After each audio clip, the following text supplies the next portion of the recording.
U.S. companies and American consumers are bearing the brunt of the country's new import tariffs. That's according to early data from academic studies, surveys, and comments from U.S. businesses and their executives. It contradicts assertions by President Donald Trump, who said foreign countries would pay the price of his protectionist policies.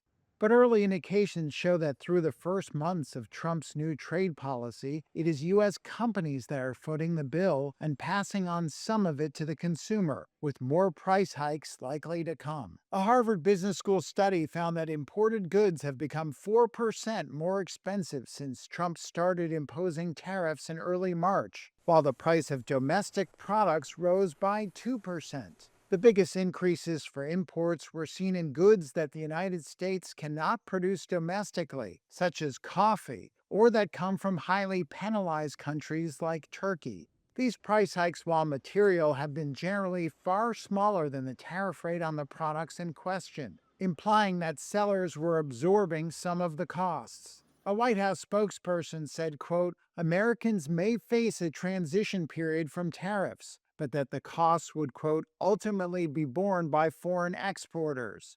The spokesperson added that companies were diversifying supply chains and bringing production to the United States. U.S. import prices, which don't include tariffs, showed foreign exporters had been raising their prices in dollars and passing on some of the impact of the weaker U.S. dollar against their currencies to American buyers. Yale researchers say, quote, this suggests foreign producers are not absorbing much, if any, of the U.S. tariffs, consistent with prior economic research. Companies are still adapting to Trump's tariffs, which have pushed import taxes from an average of around 2% to an estimated 17%.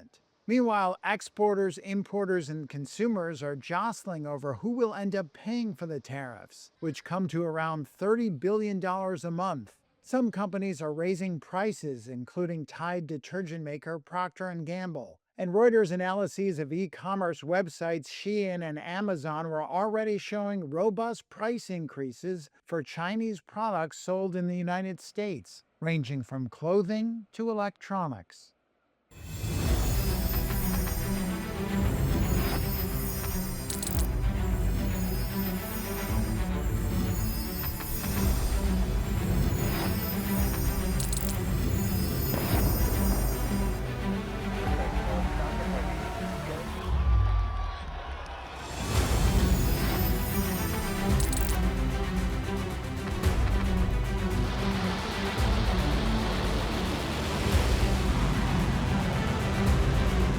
Been fighting so long and so hard that they don't know what the they're doing.